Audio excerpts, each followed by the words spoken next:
நம பார்வதி பதஜே அரஹர மகாதேவா. தென்னாருடைய சிவனே போற்றி, எந்நாட்டவர்க்கும் நிறைவா போற்றி.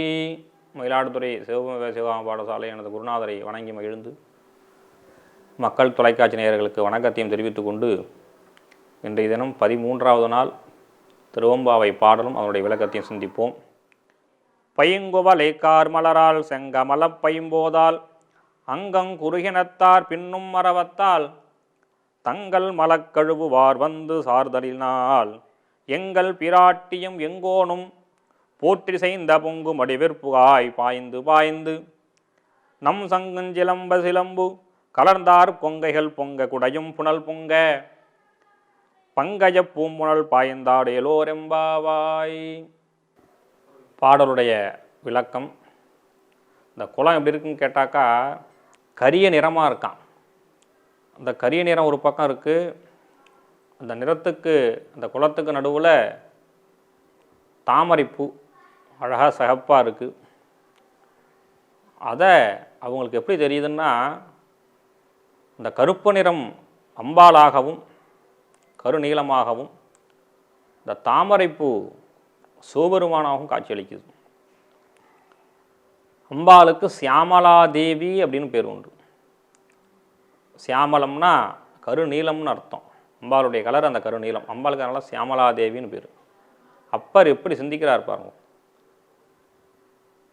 அந்த குலத்தை கூட பார்வதியும் பரமேஸ்வரனாக நினைத்து பாடி, அப்படியே அவங்கெல்லாம் நீராடி நமசிவாய நமசிவாய நமசிவாயன்னு சொல்லிகிட்டே இருக்காங்க, சொல்லிட்டு நீராடுறாங்க. அப்படி அமைது இந்த பாடல். இந்த பாடலுடைய தத்துவம்னா, நாம் எல்லாத்தையும் சிவமாக பாவிக்கணும், எல்லாத்தையும் சிவமாக தரிசிக்கணும். ஸ்நானம் பண்ணும் பொழுது, குளிக்கும் பொழுது சிவசிவா சிவசிவா சொல்லிட்டு ஸ்நானம் பண்ணணும். எல்லாருமே யாராருக்கு எந்தெந்த சமயத்தாரோ அந்த சமயத்தினுடைய தெய்வத்தை சொல்லி ஸ்நானம் பண்ணணும். சாப்பிட்றீங்களா, சுவாமியை நினச்சிட்டு அவர் பேரை சொல்லி சாப்பிட்ணும். நல்லது செய்கிறீங்களா, சுவாமியை சொல்லி செய்யணும். ஏன் அப்படின்னா, இந்த மறுபிறப்பு வினை அப்படின்னாலே 2, நல்லது கெட்டது. நீங்கள் நல்லது செஞ்சாலும் மீண்டும் பிறப்பு உண்டு அப்படிங்குது, கெட்டது பண்ணாலும் கண்டிப்பாக பிறப்பு உண்டு. ஏன் நல்லது பண்ணால் பிறப்புன்னு கேட்டாக்கா, எல்லாத்தையுமே நம்ம சுவாமி பேரில் தான் செய்யணும். அப்படி செஞ்சோம்னா சுவாமி நம்மளை அனுகிரகம் செய்வார். சுவாமியினுடைய நிழலில் இருக்கலாம் நம்ம வீடு பேர் அடைந்து. இல்லைனா நல்லது பண்ணதுக்காகவே மறுபடியும் ஒரு பிறப்பு பிறக்கணும். அதனால தான் எல்லாத்தையுமே நீங்கள் ஆண்டவன் பேரில் செய்யணும். அன்னதானம் பண்ணுறீங்களா, நான் பண்ணேன்னு சொல்லக்கூடாது, சுவாமி காரியம் சுவாமிக்காக செய்கிறேன்னு சொல்லணும்.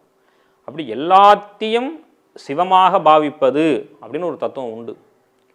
சிவசிவ என்றிட தீவினையாளர் சிவசிவ என்றிட தேவருமாவர், சிவசிவ என்றிட தீவினையாளர் சிவசிவ என்றிட தீவினை மாலும், சிவசிவ என்றிட தேவருமாவர் சிவசிவ என்றிட சிவகதிதானி அப்படிங்கிற திருமூலர். எல்லாத்தையும் சிவமாக பாவிப்பது. நான் நேற்று சொன்ன மாதிரி வைத்தீஸ்வரன் கோயிலுக்கு திருப்புள்ளிருக்கு வேலூர்னு பேர். அங்கே அப்பர் என்ன பாடுறாருன்னா, பேராயிரம் பரவி வானோர் ஏத்தும் பெம்மானை பிரிவிழா அடியார்க்கு என்றும் வாராத செல்வம் வருவிப்பானை மந்திரமும் தந்திரமும் மருந்துமாகி தீராத நோய் தீர்த்தருள வல்லானை திருபுறங்கள் தீயழ சிலை கொண்ட போரானை புள்ளிருக்கு வேலூரானை போற்றாத ஆற்றனால் போக்கினேன் அப்படிங்கிறார். பேராயிரம் பரவி, சிவபெருமானுக்கு எண்ணிலடங்கா பெயர். அவருக்கு ஒரு பேர் சொல்லி அவரை கூப்பிட முடியாது, ஆயிரக்கணக்கான பெயர்கள் இருக்கு. வானோர் ஏத்தும் பெம்மானை, தேவர்கள்லாம் வணங்கக்கூடிய பெருமான். வாராத செல்வம் வருவிப்பானைங்கிறார். அது என்ன வாராத செல்வம்னா, எல்லாரும் மீண்டும் மீண்டும் பிறக்காத ஒரு வாழ்வியல் தான் வாராத செல்வங்கிறது. மீண்டும் பிறக்கக்கூடாது.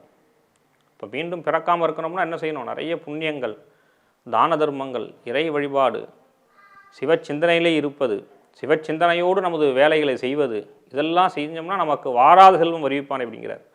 மந்திரமும் தந்திரமும் அப்படிங்கிறார். மந்திரம்னா என்ன, தந்திரம்னா என்ன அப்படின்னா, மந்திரம்ங்கிறது நமசிவாய அப்படிங்கிறது. அந்த நமசிவாய அப்படிங்கிற மந்திரத்தை நம்ம எதன் மூலியமாக அறியணும்னா தந்திரம். தந்திரம்னா இங்கே ஆகம நூலை சொல்கிறார். ஆகம நூலில் இருக்கக்கூடியதான ஜபம், பூஜை, அபிஷேகம், ஆராதனை, வழிபாடு இதெல்லாம் நம்ம செஞ்சோம்னு சொன்னாக்கா நமக்கு நோயில்லாத வாழ்வு கிடைக்கும், வாராத செல்வம் வரும் அப்படிங்கிறார் இந்த பதிகத்தில்.